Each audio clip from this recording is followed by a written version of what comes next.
All right. Hey, y'all. Welcome back for another episode of Something for the Culture. I am Jazzy J. And tonight we have a very special guest, Mr. Knowledge. Y'all may know him as Knowledge Born Allah from Do the Knowledge Radio. And tonight we are celebrating Knowledge's birthday celebration. Welcome to the Culture, Knowledge.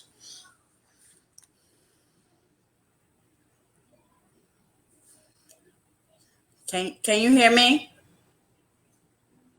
Yeah, I hear you.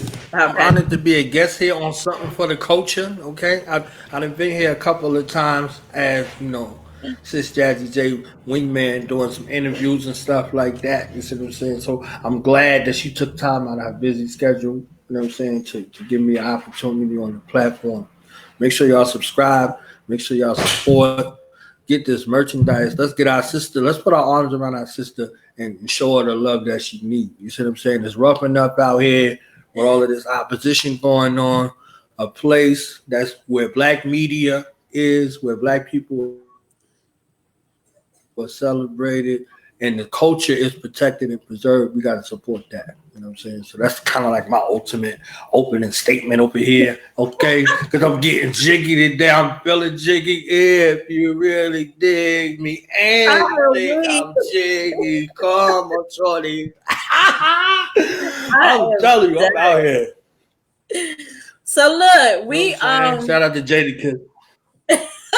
So as stated, being that today is Knowledge birthday, we came up with the idea to do a giveaway. Something for the culture does have a new clothing collection along with other items that just recently came out. So what we decided to do was, since it is his birthday, we decided to give away two items, one for a female and one for a guy.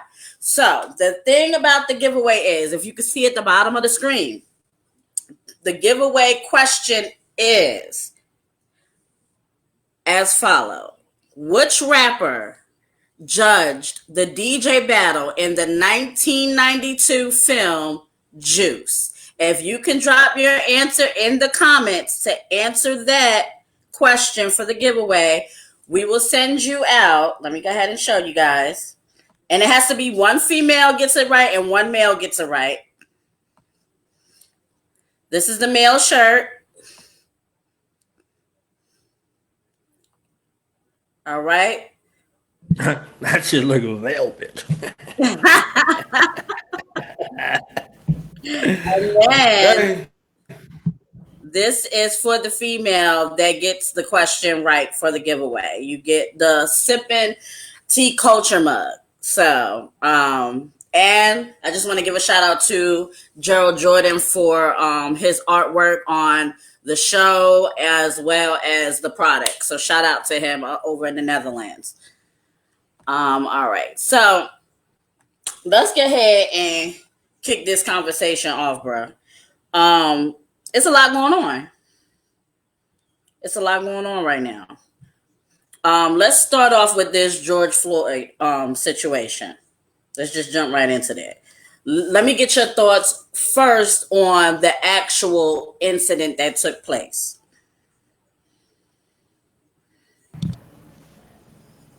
Well, me, only because I'm over here with you, with my sister, will I speak on this outside of my platform. I'm not one to do current events. Mm-hmm. White people don't never tell me when to get mad, happy, any of that. I don't give them no space in my life. You understand? So I don't really respond off a lot of this, But him and Breonna Taylor, kind of more Breonna Taylor than him, hurt my soul. You understand what I'm saying? Like, because when stuff happens to black women, there's no public outcry. When it happened with Sandra Bland, when it happened with Corinne Gaines, there was no public outcry. They did not take to the streets in the way that they taken for these men. So that's another divisive kind of tricking tool that they use to big up one and put down another one. You see what I'm saying? They were slain. All of them were slain. And their death should be paid respect and homage. This sister was sleeping in her house and she died for sleeping. Mm-hmm. You understand what I'm saying? Like, her man came to her aid and he was jailed for it. You see what I'm saying? Like he was jailed for defending himself. You know, so that kind of bearing into the situation. We watched the Ahmaud Arbery situation, and then you see this situation with George Floyd. You see what I'm Mm-hmm. saying? Um, it's not a new situation for me, so I don't even have a reaction per se. I do have some appropriate response kind Mm-hmm. of situation to say, but as far as this reaction, um, we know that we're being hunted. You Mm-hmm. know, we're being hunted down in these kinds of situations. For people who are new to this kind of situation, um, it's crazy to the psyche, but crazier to the heartstrings. Mm-hmm. Why did people want you to see this?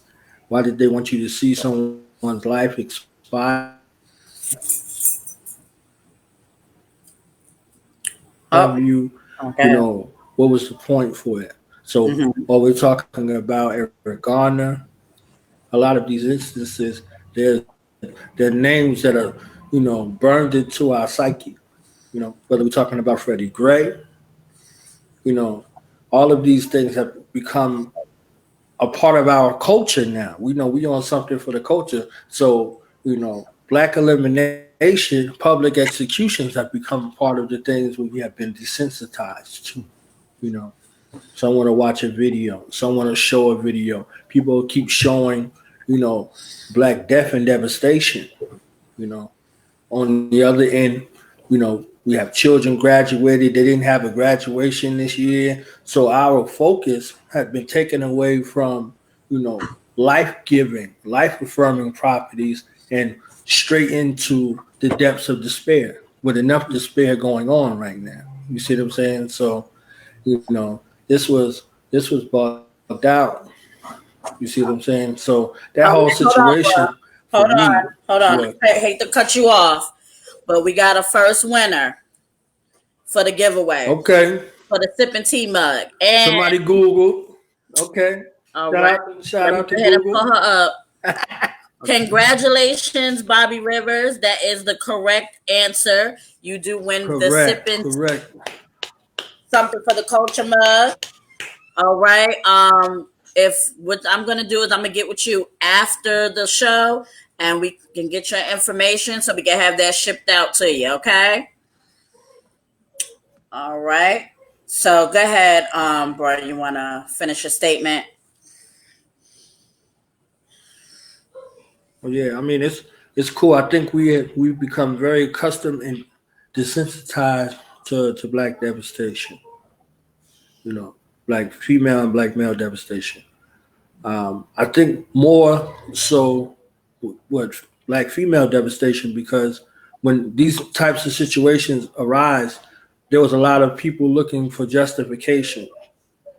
This sister should have been in compliance versus the brother is public outrage. You see what I'm saying? So I think we saw a lot of these things that was going on, and this becomes another day at the office type situation. So, immediately for me, looking at this situation, as with many others, how many times do we have to see these kinds of things for us to move appropriately with an Right. appropriate response? A lot of reactions out here, not too many responses. So I want to play a clip first after I get this comment right here. So Kendrick Reyes, he said, I think the graphic nature of the situation, the fact that it was captured live, made it so much more significant. What do you have to say to his comment? Yeah, I see the brother's perspective. Shout out to him for having his perspective. I respect it. You see what I'm saying? How many times do you have to see something? You know, I think there's a very artful strategy in regards to making your psyche think that your life doesn't mean anything. Two, on the other thing. So if You know, you got to make signs and spray paint stuff on buildings to remind people your life don't mean anything. Your life means nothing. You know, so this becomes another situation for people to just, you know, we didn't see stuff like this except when we was younger watching Banned from TV. We would see this outside of America. We didn't see this stuff inside of America. So look at this whole thing recently in regards to like how graphic was the scene for Al Jazeera when they cut off that dude's head. You know what I'm saying? In Iraq, if you remember that, you know, Nicholas Berg. What did that do to your psyche? They put that out there like that. So, you know, when it's close to home, when it's close to you, you know, these things are supposed to be, you know, something that alarms you. Mm-hmm. When you're no longer alarmed, when you're no longer disturbed, when you don't feel anything about it other than telling people to stop, you know, sending me that damn video. That's your response to Black Death. Stop sending me that goddamn video. This is what people were saying. Yeah. You see what I'm saying? That's it. You know? So for somebody who had a career in regards to seeing life expire, it ain't something that you're supposed to get used to. You know? So got to think about that from that perspective. Young children, anybody could be seeing that and how they're affected. Death affects people on different levels. So the more graphic nature aspect that you're speaking about, there are ramifications that come along with it. All right. Let's go ahead and get into this clip real quick, and then we're going to discuss it. To lower Manhattan last night, they destroyed store windows in Soho and lit fires during another night of violent protests. Eyewitness News reporter Candace McCowan spoke to business owners cleaning up the mess. What started as mostly peaceful protests, NYPD saying when night fell, the destruction began. Cameras capturing looters inside this Urban Outfitters at 14th and 6th, moments after the windows were shattered. That's all right to protest. It don't go right. That's what you gotta do. We gotta stand united. Yeah, I'm disturbed by both sides of it. Honestly, I think the looting is completely justified. These people have been looted from by this country their entire lives. The damage was widespread throughout multiple neighborhoods. Apple stores, this Verizon store, and clothing stores. Not with just the windows shattered, but the contents inside taken. In the daylight, the graffiti could be seen up and down the street. In some cases, the name George Floyd. In other cases, angry messages directed at police. A night of unrest, leaving those tasked with cleaning up to tackle the mess. In Soho, this North Face is one of many businesses now boarded up. The trail of damage drawing employees into stores who likely hadn't been there in months, as many who live in these neighborhoods take the cleanup into their own hands. I don't understand how this equals justice for all the horrible things. Do you? No justice, no peace. If people aren't going to listen when it's peaceful, then maybe they'll listen when something like this happens, you know? All right, so what's your thoughts on that particular clip?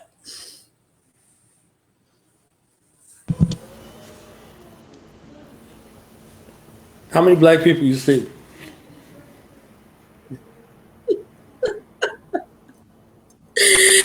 I'm on the same train you are, but what did you think about what they actually You see what I'm saying? Like the language is very clear. There's language. Black people were not even mentioned. The word black was not even mentioned. We were referred to as these people have been looted their entire life in this country. Those people, these people. You understand? There was no attempt to identify. And look at the reactions. Look at the language that was used.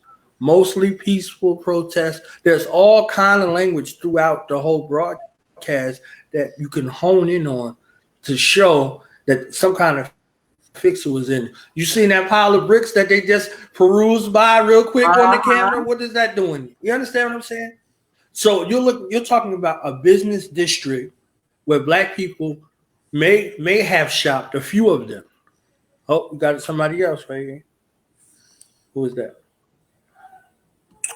Oh, we got the second winner.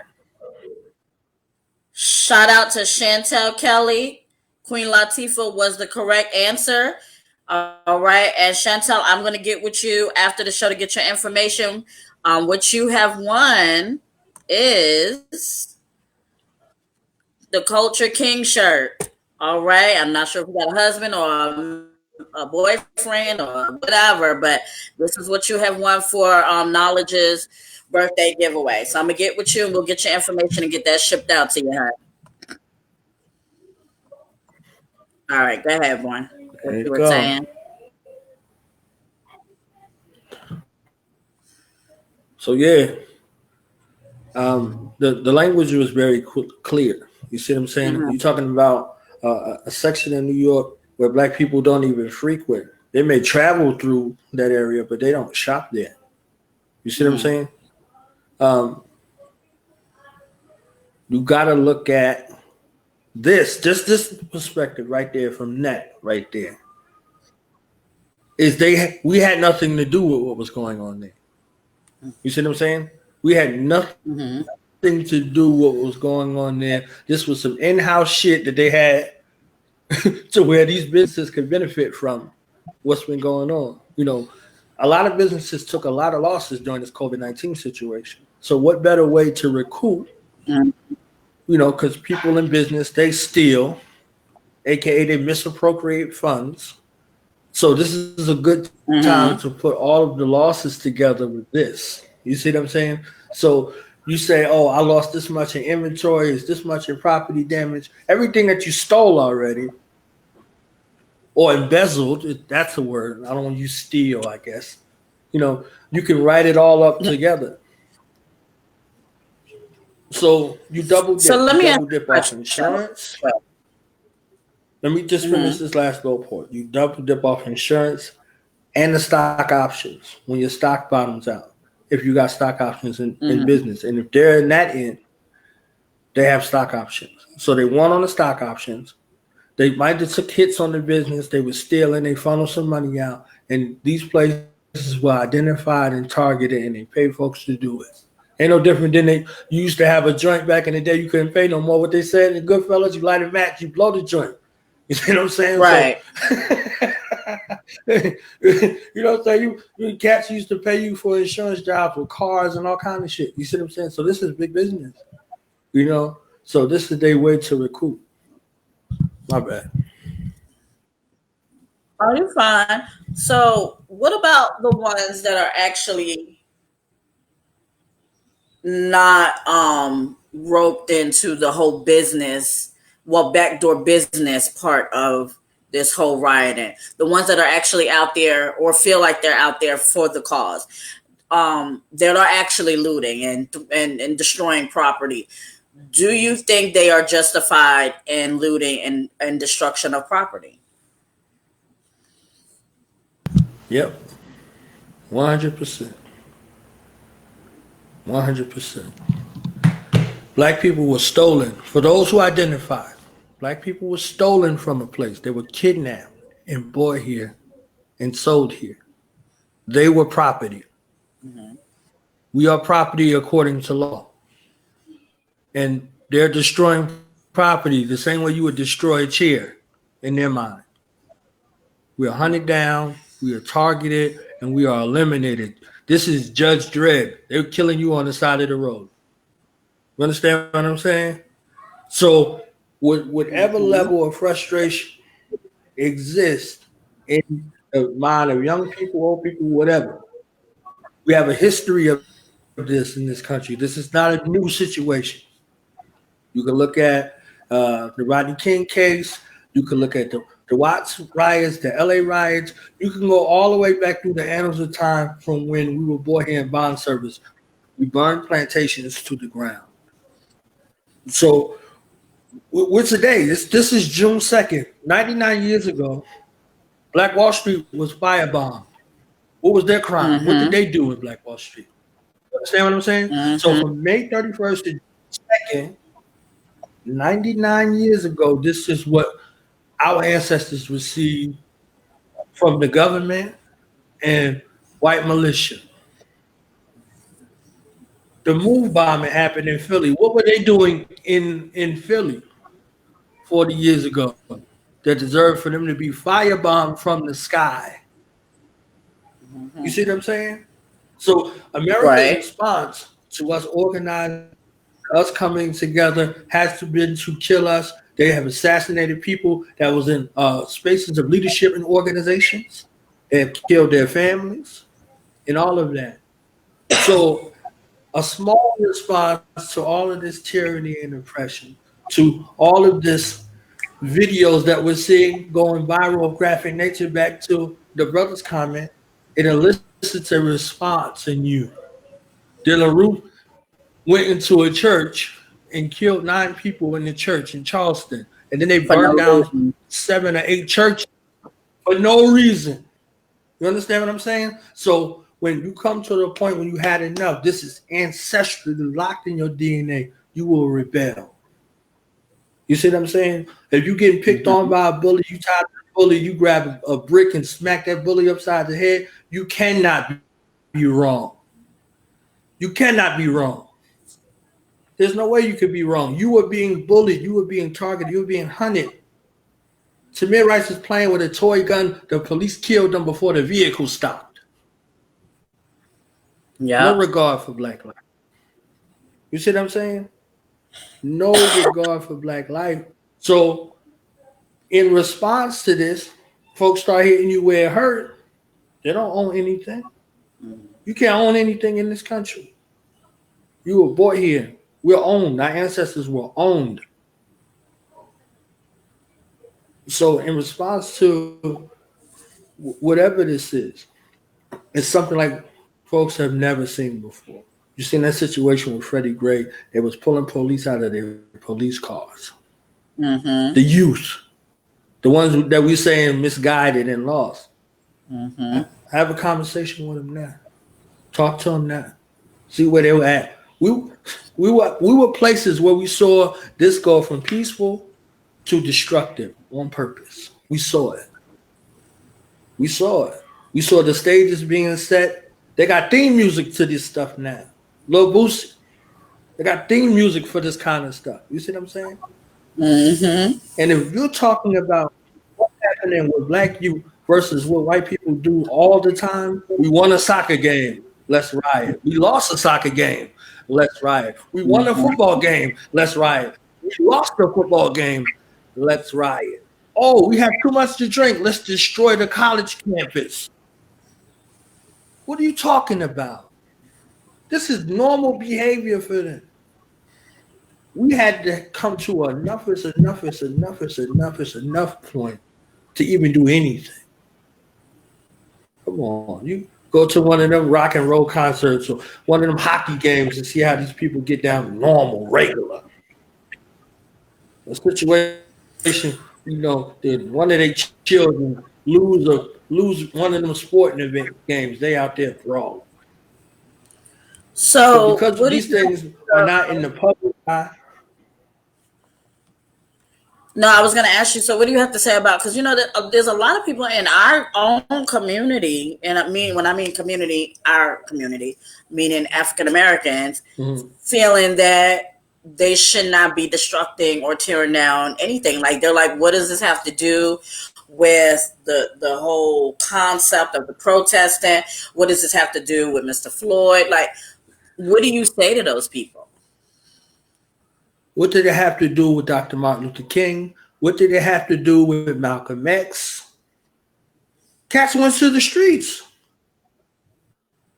They went to the streets. Our ancestors went to the streets. This was the only place that they can get justice, was in the streets. Do you know you come from ancestors who sat at counters and white people beat the shit out of them? Do you know what happened to them come nightfall? This is another thing you heard in the clip. Come nightfall, it went violent. It's supposed to be violent. We got a question. Dr. King's house. The black people got together and said, we're going to the state capitol. They can't kill us all. This is what our ancestors said. They can't kill us all. We're going to lay down. No planes can land. We're going to shut down all of these businesses. We're going to war in the streets. And they paid Martin Luther King and the Big Six $1 million to make that protest peaceful. All the other things was funded. They were funded. All of the other protests, the sit-ins and all of that, they were funded. That was not funded. That was enough is enough. And what else do you need to see these situations boil over? Who else has to die for you to stand? Y'all want to credit somebody for kneeling? Who's going to stand? You're standing for somebody who's going to kneel. So if you're not going to do nothing with these youth, if you're not going to pull them in and work with them, if you're not going to train them up in the way that they're supposed to go, what do you have to say about the situation? Nothing. Because you ain't doing nothing. You ain't doing nothing. So the ones who comfortable on in their plantation living, they're talking bad against their youth, your own children, your own people. So we got a quick question from you from Mr. Ray. He said, so do you think the current format of the uprising is good? Without the white influence, yeah. Because this is what's going to be written in the history books.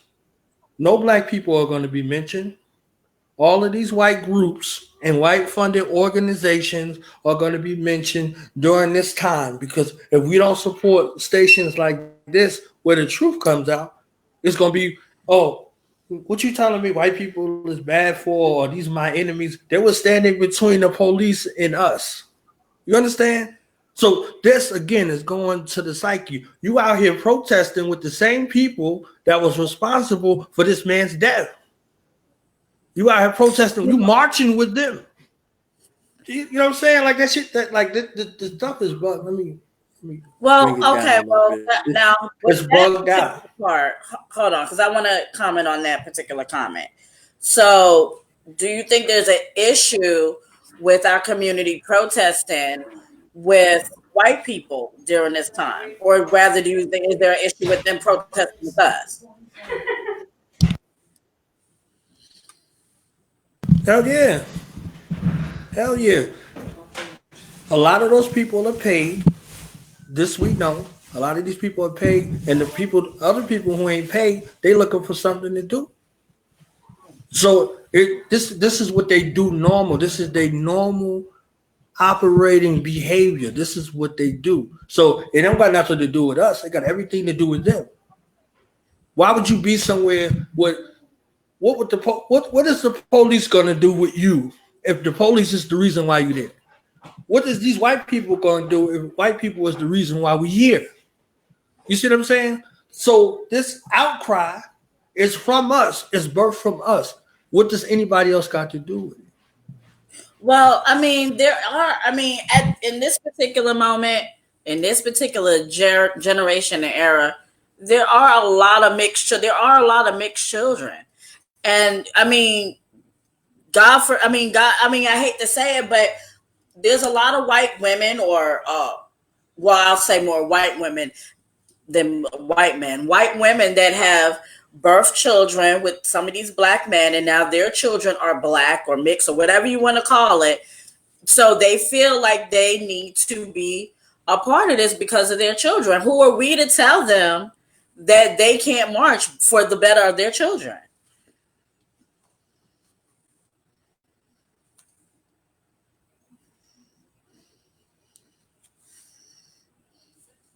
We can't hear you, bro.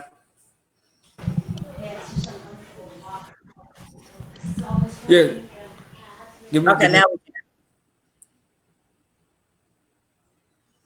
All right, can you hear me? Yeah, now we can. You talking about mixed children and they parents' choices? Mm-hmm. White people don't care nothing about us, whether they have children with us or not. They do what they got to do for their survival. That's something we got to be clear about. We're looking at situations, across the board. Across the board. You got to know people do shit for survival. People do shit out of curiosity. You can't love somebody and kill them in the same breath. You But can't have not no love or all. affinity for somebody. You But could just like kill in all of cold these blood. cops are the same.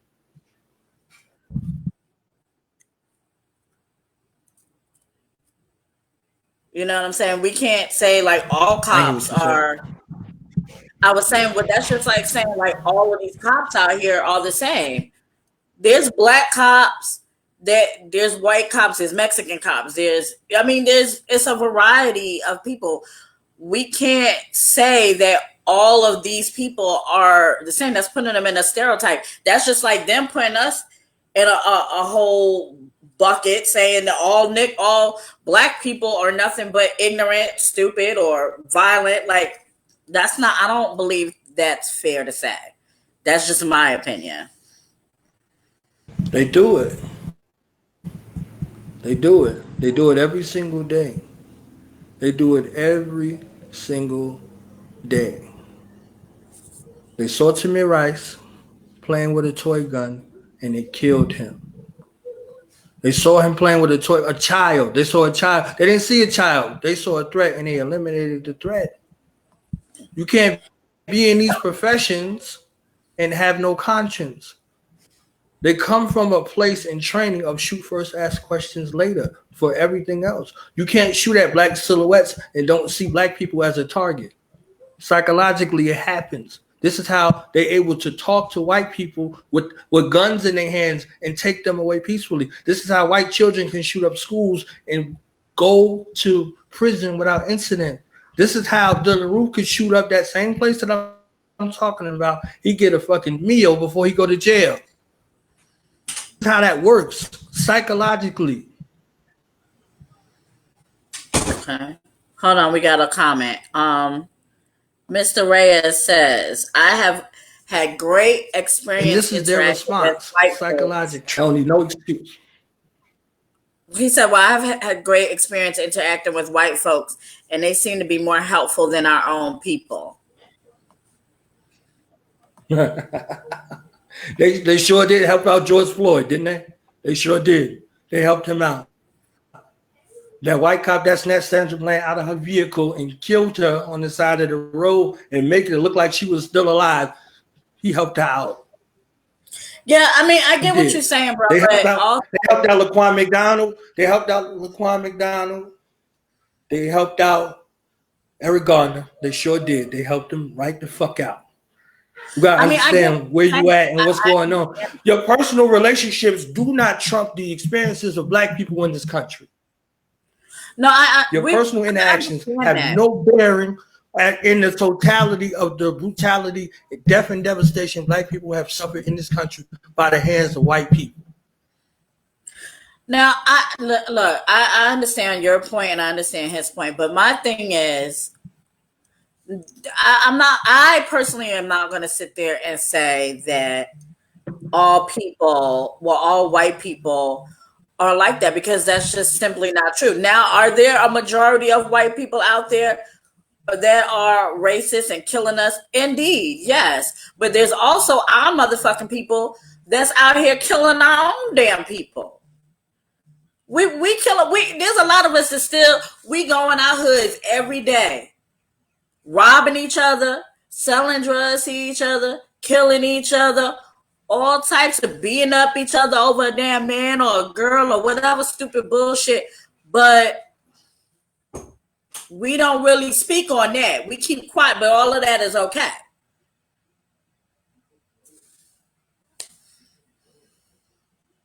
We sure do speak on that. And we do have organizations that work with people in the streets. We got organizations that work with our people in the streets. Okay. We work with our people every day. I feed 100 black children every 5 days a week. I don't know what their home situation like, none of that. I work with them every day. You see what I'm saying? Out of my pocket. I don't got no organization. I ain't tied to nothing. I'm affecting change on the way that I can. I know what poverty does to people in general and black people in specific. When you target populations and you set conditions into motion, you benefit off of the destruction and devastation of the people. This is how wars are started. This is how Iraq started. This is how Afghanistan started. This is how Vietnam started. When you levy sanctions against the people and they feel desperate, they fight. They go to war. If you look at any place outside of this place that we call America, and you see all of these things that's going on, uprisings in those places is called, oh, they ran out of bread today. There's no bread. No more bread? All right, we tearing this bitch up. You understand? Like, so when you're not in them environments, when you only see them from a distance, you don't really have to get none of these interactions on how these things go. When you have to fend for your survival every single day, your mind is not in the same place as somebody who was fed. You're not in that same place. You don't got to wash up in the same water. Somebody shitting in or somebody pissing in down away from you.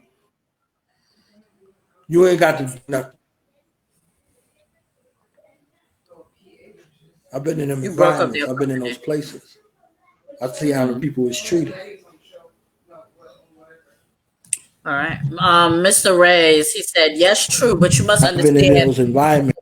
Behaviors of the cops towards the black race is a different result on how we treat each other.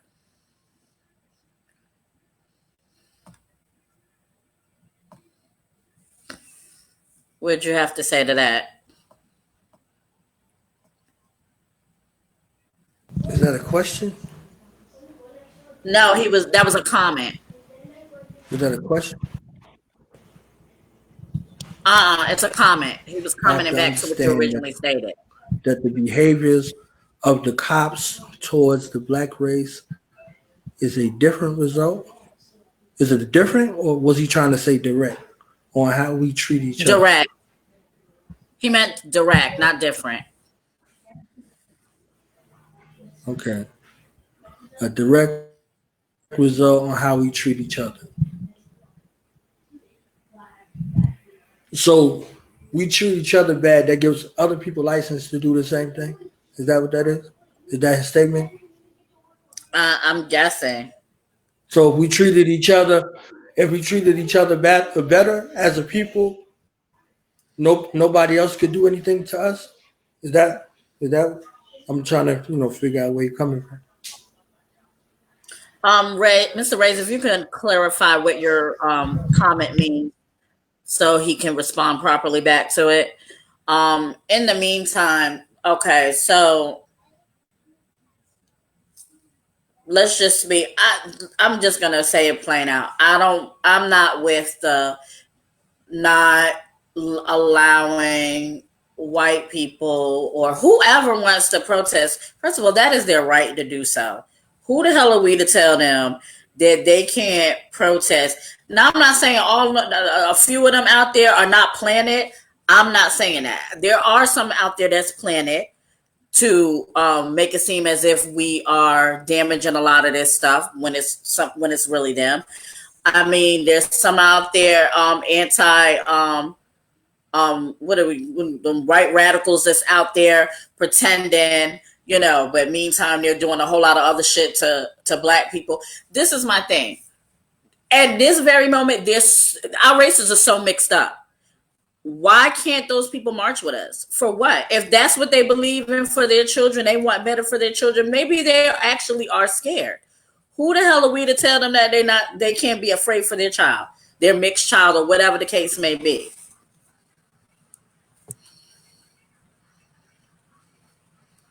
A lot of people don't like to bring up the fact that Martin Luther King did a lot. His speeches was great. He did a lot for us, but a lot of people also don't like to speak on the fact that he was cheating on his wife with white women. So what do you tell our people then? They don't have a right? Or look at Farrakhan. His father's white, but everybody seems to want to follow his word. His father, he has a whole white father. But yet people flock to him and his every word. So what makes them any different from these people, everyday people with mixed children that want to march and participate and want better for their children and their family? What makes them any different?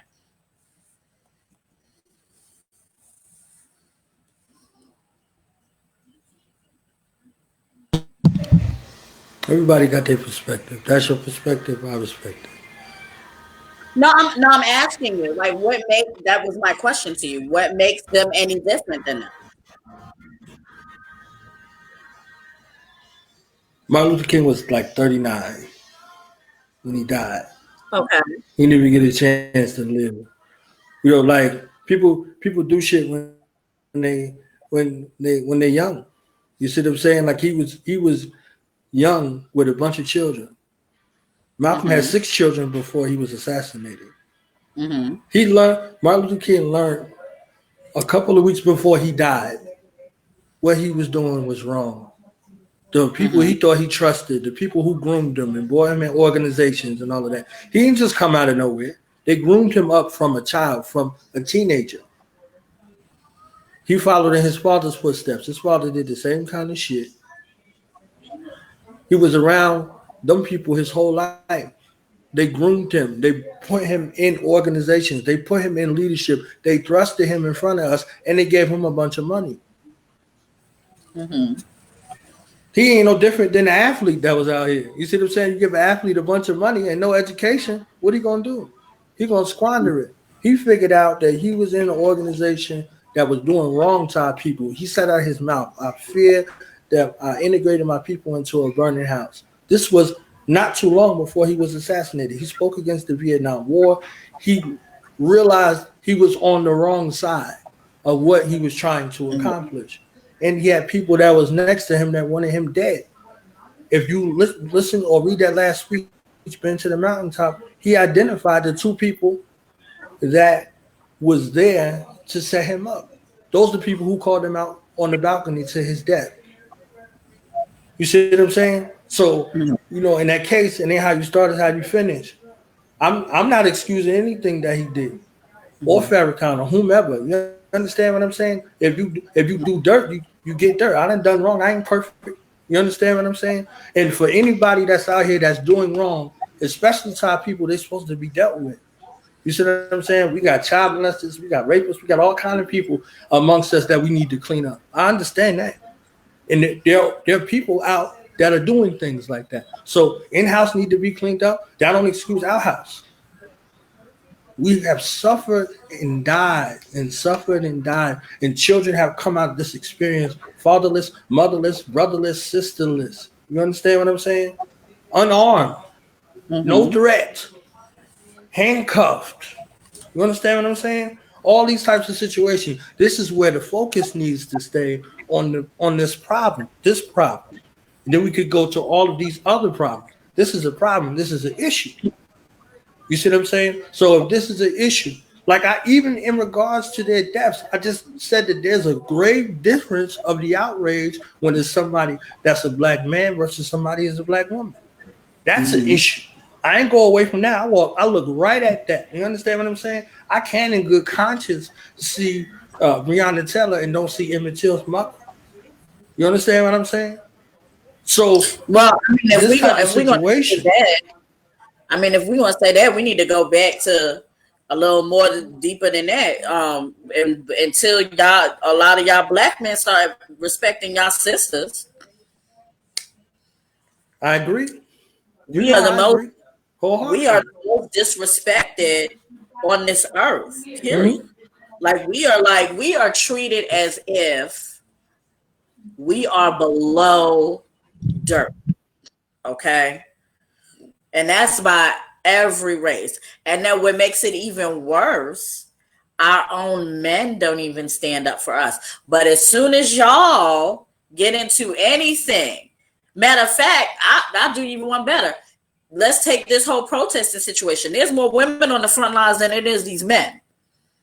You see a lot of these women out here taking mace to the face, taking all types of battery and beating up and everything. Where are the men at? Where are our men? Where y'all at? So until y'all can get yourselves together, really, if y'all want to take somebody out of protesting, y'all asses need to be taken out of damn protesting. Because y'all don't got y'all shit together. We support y'all to the fullest. We support y'all, dog us, y'all trash us, y'all drag us all through it. And all through it all, we are the same ones to pull up whenever y'all are in need. Don't matter what. We love you, our kings. Black man, we love you. Black brother, this. Black. Where's that same energy for us?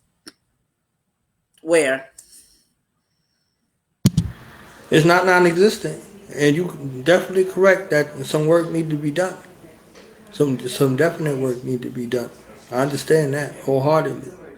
And those amongst us who not willing to step up to the plate in that regard, some things need to happen to them as well. I don't run away from no accountability at all. You see what I'm saying? I go at it head on. We got enemies on all fronts. And we got to deal with them appropriately, all of them. So it ain't just, I'm talking about our chief enemy who coming in swiping while this divisiveness is going on, who create situations of divide and discord, and they come and conquer the divided. They come in and conquer us. We already divided. Y'all don't even stand with us. That's my whole point. Y'all don't stand with us at all. So we already divided, period. So all they're doing is, I'm not saying that they're not dividing us even more, but what I'm saying is y'all get y'all shit together, bring it, we over here. Y'all bring y'all asses over here so we could be like this, and then we head on and take on the main problem.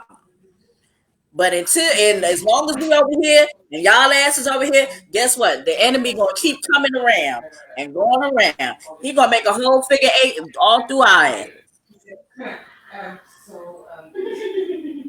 That's all I'm saying. That's how they do. But that starts with us, though. We can't keep blaming everything on them. We gotta take a lot of accountability for a lot of shit that's going on there. We are still not together as a people. We don't even buy from each other. We don't support nothing that we do.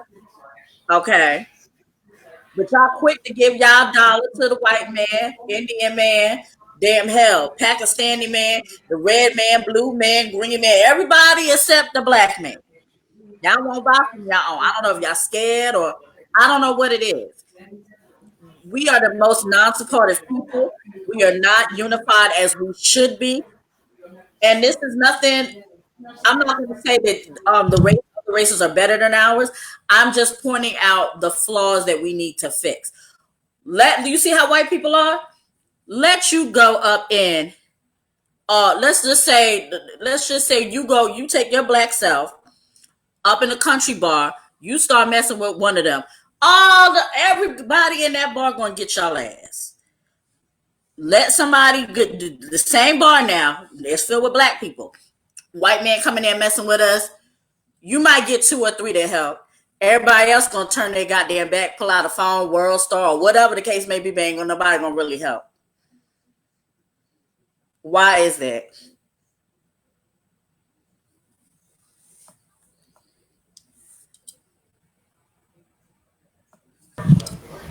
Everything comes from your upbringing and your value system. So, I mean, I agree with what you're saying. So I'll leave it there. We got some work to do. We got some work to do. You understand what I'm saying? So I just leave it at we got some work to do. So let me ask you. Nobody else. That don't excuse nobody else. Nobody else asses is off the hook. Nobody. No, of course, but I mean, so accountability need to go where it need to go, where it need to get fixed with us, and where it need to get fixed outside of us. So what's keep that same energy for every fucking body else. Go ahead. Yeah, but what's the suggestion for us? In order for us to be unified, to be a strong unit, as we once was many years ago, what is a suggestion maybe? You have to work with the willing. Mm-hmm. We have to work with the willing amongst us. We don't need everybody. We need those that are willing. We have to find them. They might be far and few in between, and we have to organize there. We have to organize with young people that are amongst us that are willing, elder people that are amongst us that are willing. We have to find those willing to suffer through what it takes for us to come together. It's a process. You a mother. You went through a birthing process with children. You see what I'm saying? That's a process. That's not an event. You see what I'm saying? And it has to be consistent. Psychological repair has to be done. Spiritual repair has to be done. All of these things happen over a process and a period. If you want to use 1619 to 2019, 400 years. This is a 400-year experiment. You see what I'm saying? And we're expecting these things to change overnight, but we have to be very intentional, have to be very strategic. We have to be very patient. We have to be very loving. And we ain't never even had a chance to love one another. We've been in relationships, but there's no optimal. You can't be in a relationship and express love in a place where you're being tortured and killed. It can't happen like that. Ain't no love in prison. You understand what I'm saying? Like ain't no love in prison. Somebody is waiting for somebody else to get killed. We haven't even had a generation that was able to live yet. You see what I'm saying? So this is what I was saying about the videos, like the videos circulating around. Like what? Like where's the videos of graduation? The ones in the house. Like you can't go nowhere. You put the shit on. You have the video in the house, and you get 1 million people watching that and showing that love and showing congratulations for things that we are doing. You see what I'm saying? You see a black family together. You celebrate them. You see what I'm saying? The genes that come along with it. You have to build a rapport and establish a relationship with love and trust ourselves and the damn help. You see what I'm saying? You can't go through all of these traumatic experiences and don't suffer from some psychological breakdown. All of us got post-traumatic stress. So we got to deal with that. We got to relearn and review our relationships with one another. Come on, Jazz, did you see these cats was like, I got to stay home with my children. You understand? Like people was losing their damn minds because they had to stay home with children that they created. Oh, I'm gonna take the children to their teacher's house and drop their ass off. Like you become so accustomed to being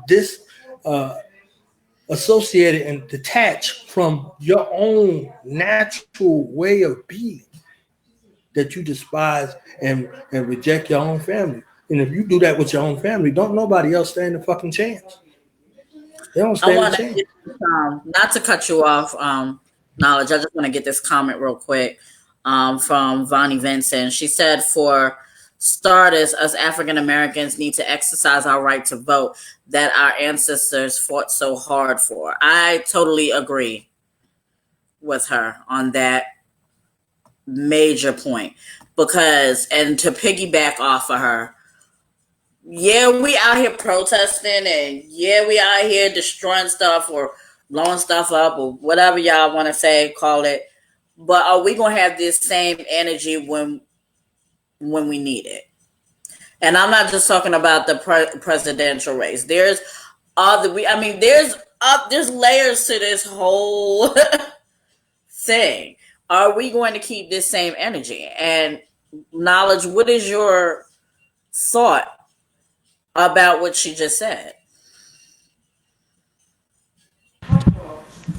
If people want to use the power of the vote, if they want to show that that way, then more power to them. If that's what you're supposed to do, if you organize together and you have a political strategy to address a situation, you want some grievances to be heard, you want some things to be fixed, and this is the way for you to go about it for you, that's what it is for you. You see what I'm saying? Everybody, if that's their lane, you need to get the top, the best, and the brightest to move that way. You see what I'm saying? So if that's the goal, if that's the way that you're going to be able to affect change, you need the best and the brightest to be able to do it. So you think it's disrespectful that we don't exercise that right? I think it's intentional that we don't exercise the right. Just like we've been on buses, right? Mm-hmm. Where black people sit? In the back. In the back of the bus. What was the whole bus boycott protest for us to be able to sit where? In the front. or wherever we like, really. Right. So there's a psychological association to being an underclass. You sit in the back of the classrooms. You don't sit in the front. You understand? And you look and you joke at the black people that are sitting in the front. You see what I'm saying? They uppity niggas sitting in the front of the classroom. All they teachers pets, or they trying to be white. You understand what I'm saying? There's a break there. There's association. You go where you belong, at the bottom, in the back. You see what I'm saying? So that thing has to break. You don't understand your power. You see all these people coming and pandering and bringing hot sauce and bringing rappers and bringing church folks to come amongst you to tell you to vote this particular way. That there's an issue that's there. We feed the entire planet with what we bring in. You understand what I'm saying? We feed the entire planet. The entire planet is living very lavishly off of our discord and disdain for one another. So because we don't take that $1 trillion that we garner together and say we holding that. So if we say, hey, no reparations, no vote. No reparations, no vote. No reparations, no work. No reparations, no push. As a collective, 40 million black people, 43 million black people said, nah, we good. Pay us this reparations like you did that stimulus. You came up with that money out of nowhere. You see what I'm saying? You came up with that money. So we said we holding it all together. That's a real vote. You understand what I'm saying? If we holding this as a collective and said, nah, no reparations, no, we ain't got no conversation. We ain't got nothing. We ain't coming into work. Nothing. You understand? We quarantine until we get reparations. I want to get this comment real quick. Vonnie V, she said, of course, our president promotes racism. But if we take a poll, I'm pretty sure none of the people who are looting voted.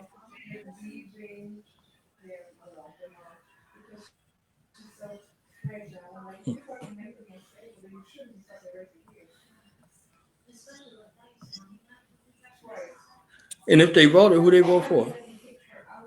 Well, the ones who did, the ones who not looting and they voted, who did they vote for? I just think that it's truly coming out and coming into Reconstruction. Mm-hmm. We were Republican largely in this country. Mm-hmm. You know why? We own land. Yeah. And we contributed to the American economy full scale. 90% of the skilled labor force was our people. 90%. 90%. So now you turn this in reverse. Most of our people, they don't have houses. They don't own businesses. So what does that do in your local economy and governmental system? You don't contribute enough money. The median income household for the average black family is under $30,000. If you don't make over a certain amount, you don't even contribute to your local economy. So they may come to you. That's why they come to the churches. Most of the folks in the churches, they own homes. That's why they're there. You see what I'm saying? So if you don't contribute a certain amount to your economy, if you're not a business owner, if you're not a homeowner, you don't even count. You don't even count. You what they call a useless eater. You understand what I'm saying? Mm-hmm. You might have a full-time job and you don't make over a certain amount. You do not contribute to your local economy or your national economy. So even in that, where you do contribute to is the prison population. Mm-hmm. You contribute to the prison population. You understand what I'm saying? This is where you contribute. This is where you're a major factor. And there are certain numbers we know from the school to prison pipeline. Shout out to my brother Raheem Shabazz for giving us that epic series. This is where we contribute. We contribute to the pharmaceutical associations with all of these labelings and all these other things. So if we don't contribute this way, we're cannon fodder. You understand what I'm saying? So a lot of these things are made and manufactured in prison, and a lot of these experimental drugs are tested on our brothers and sisters in prison. How much? 13% of the population? How much of that prison population are we? Over 80%. That's adult, not juvenile. Counting the juvenile. I speak at the youth detention and at the prison. The children without their fathers in prison. Guess where their children at? In fucking prison. Oh, I'm about to go talk to your father right now. This is me talking to the youth. I just left your son. I'm talking to their parents. You understand what I'm saying?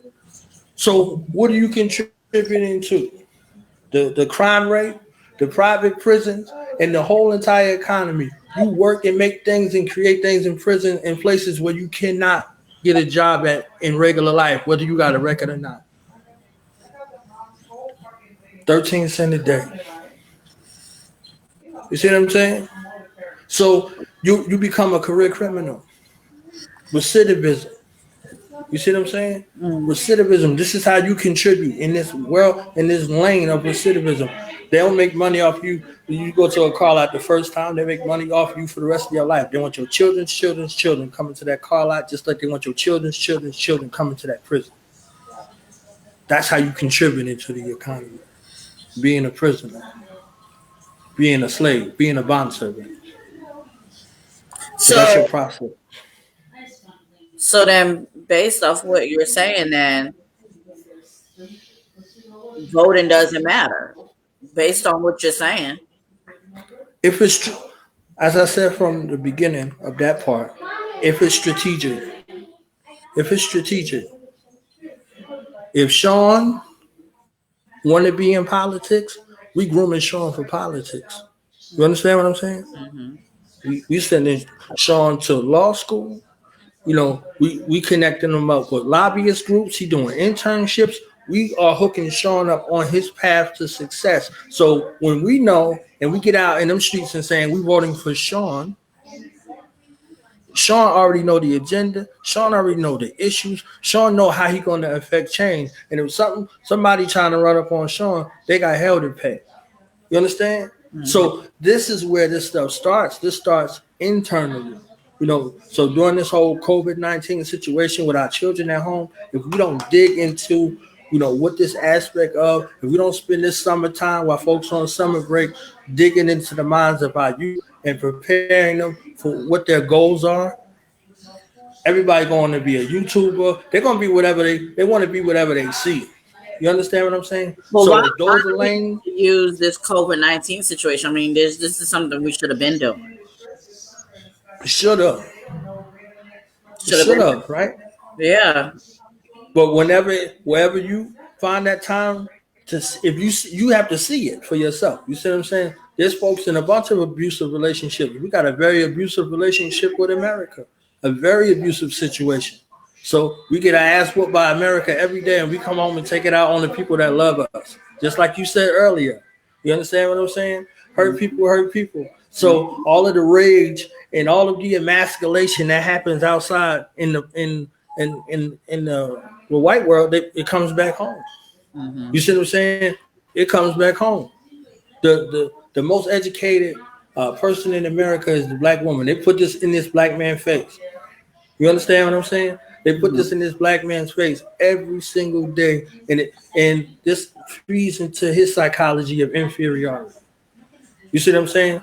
And it's the same thing with the woman. Like, yo, you can miss me with that black shit. My black man ain't shit. You understand what I'm saying? Well, so it's like not all there's women feel that way though. Even though I didn't say that. I didn't say that. I was saying that these are the pictures that are painted. You see what I'm saying? Like, you get on, and then you add the virtual aspect that comes in. There's another psychological program that exists. You say, I'm having a great day, the sky is blue. And you got 99 comments from these eunuch niggas talking about, well, the sky is actually grayish. Well, if you did your research, like, what the fuck are you doing? You see what I'm saying? Like, that's not something, real men do. But there's not a lot of real men virtually. It's a lot of virtual personas and people trying to pretend these eunuch fool-ass motherfuckers that think it's okay to be arguing with black women online. Well, they go out of their way for that. You see what I'm saying? Like, they go out of their way for that. Well, I mean, you're going to have bad apples. That's just like with black women, too. There's a lot of black women that's out here that's disrespectful of themselves, their bodies, their morals are fucked up. I mean, that could be said about on both sides. there's learning that feeds into that. That's celebrated.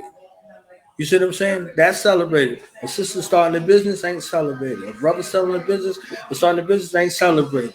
Prison is celebrated. Oh, yo, this is my brother. He just came home. Blah blah blah. We're gonna have a party. Da da da da da. We celebrating that. I actually disagree with you on that point when it comes to black men in businesses.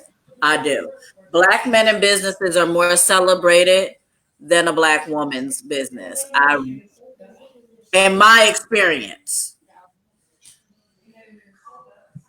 I can only speak from experience. I've seen where black men get when they have a business, does not matter what it's about. It could be about a damn straw. They get all the support, all everything. But when a black woman comes with a business, let's just say she take that same business for the straw, but flips it Mm. and does better than the black man, nothing. No celebration. There's no balloons. There's no party. There's no punch. There's none of that. Yeah, that's a grave disrespect right there. That's a grave disrespect uh, and error in situations that we need to remedy and that we need to fix.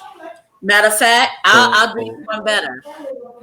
Bonnie V, who was in the comments, she's a female rapper.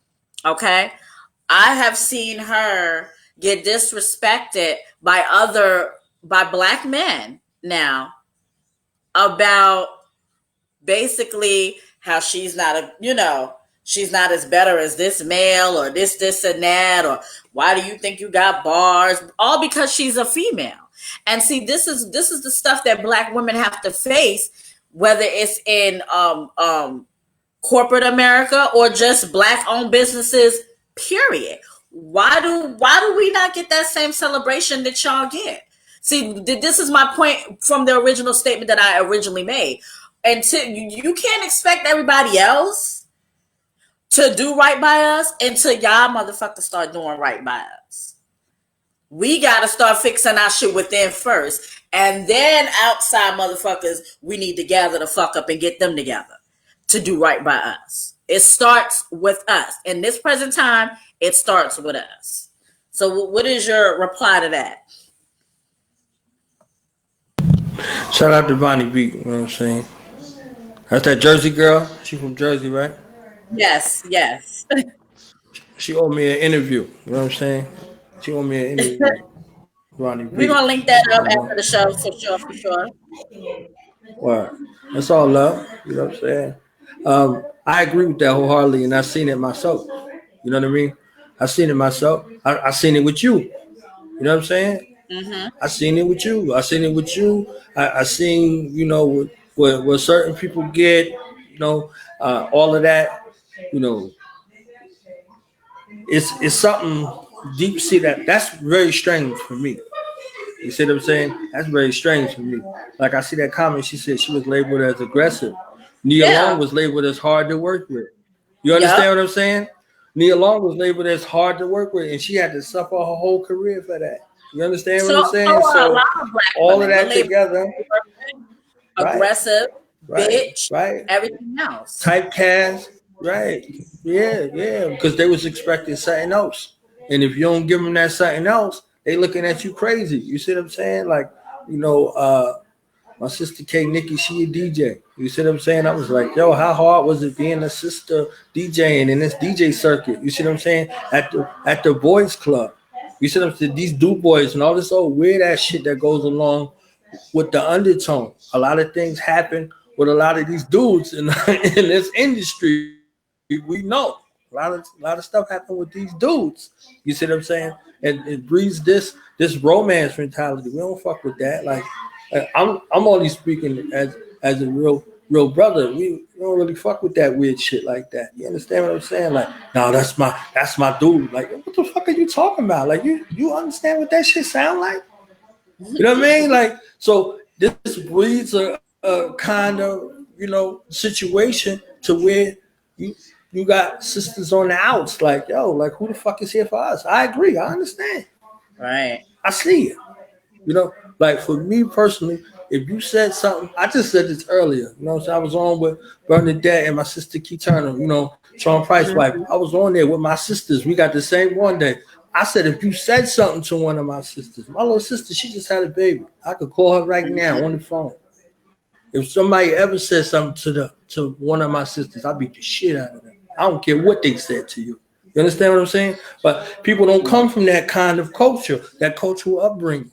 You see what I'm saying? I run down on you. I don't give a fuck. You understand? I'm running down. You know I'm coming. You. After a while, they had to go through now. Oh, who your brother? That motherfucker crazy because they know I'm coming.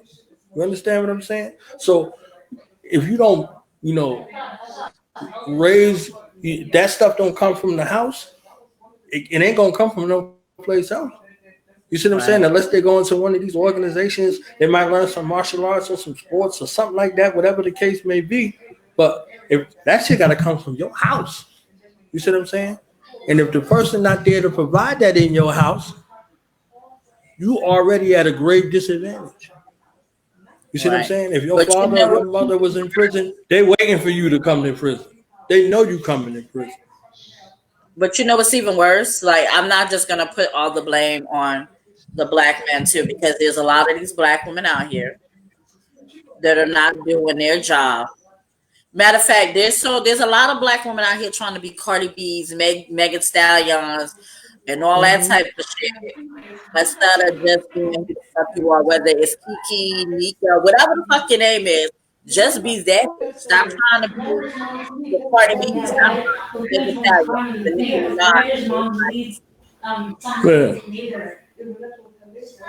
And then what's even worse, you get some of those same group of women who think like that, or think like, the Cardi B's or whatever their songs are portraying, because half of the time these bitches don't even live that type of life in the first damn place, any damn way. But, to the masses, they believe that, and they let that come into their home, and they push that onto their children. And now your children thinking it's okay to be Megan with the good Meganese and all that type of shit. And then your kids don't even know their damn ABCs, but they know a damn Megan Stallion song. But they can't add 1 and 1 together. They, instead of it being 2, they get motherfucking 56. So it's on both sides. I don't want black men to just feel like we up here, or like I'm up here bashing them. No, it's on both sides. Please believe. That's why I say we, as a community, need to work on our shit first. We do. Our men need to respect us. Some of our women need to respect their kings as their kings, and not just a placemat in their home, or whatever the case you want to call them, a bookmark, whatever the fuck you call it. Some of these women are calling they men. Respect them as actual kings, and y'all respect y'all women as actual queens. Some of y'all need to educate y'all damn selves, because as a unit, I'm sorry to say it, as a motherfucking unit, we are fucked up and weak and not as bright as we seem. I can't tell you how many conversations I've had with some people, and some of the shit that come out their mouth, I'll be like, what? Are you for real, or are we joking? Like, you serious? Oh, you're serious? Oh, okay. All right. So we need to fix our own shit. That's just my perspective.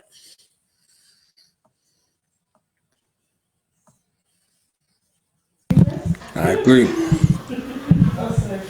I gotta wrap this joint up. I got another show that started at 9 o'clock. I'm like 10 minutes late.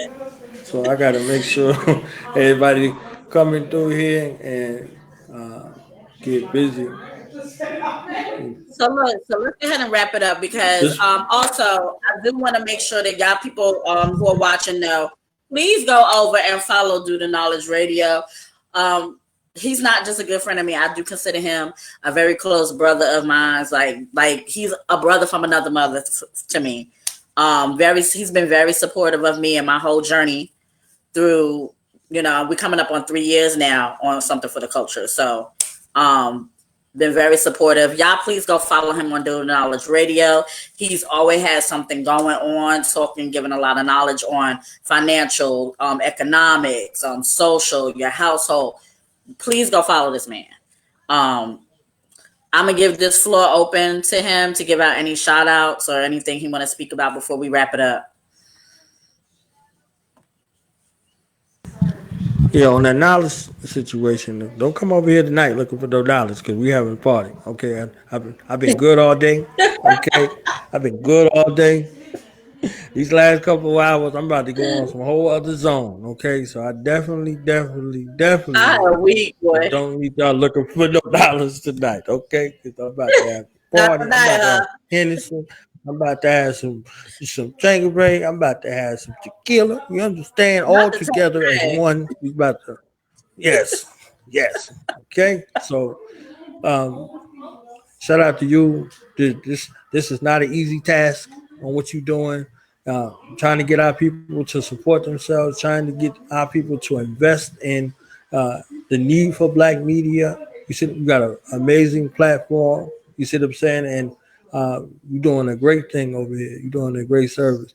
You know, I know the hell you go through. You see what I'm saying? I go through the same hell, you know.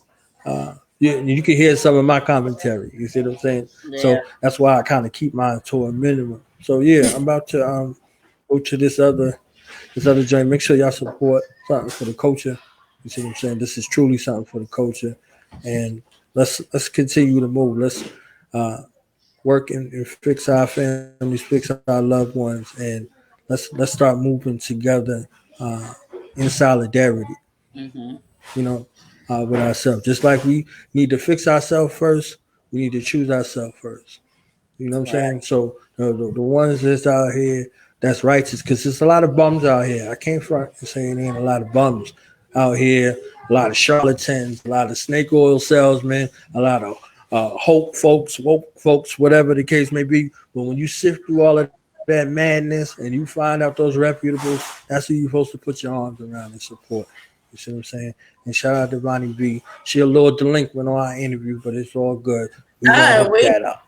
Don't do her. That up. Okay. We're gonna hook that up. Shout out to the two winners of Knowledge Birthday Bash giveaway this evening. As soon as we end this stream, we'll go ahead and get your information and we're gonna send those cool items out to you. Knowledge, it was a pleasure as always. As always, my brother. Word. So we're gonna go ahead and wrap. So we're gonna go ahead and wrap this segment up of Something for the Culture. Join us June 5th. I'm gonna have Gilly Delgado and Cuban Link from Terror Squad, and this is not an episode you're gonna want to miss. It's going to be a real eye opener. So we will see y'all June 5th. Y'all have a good night.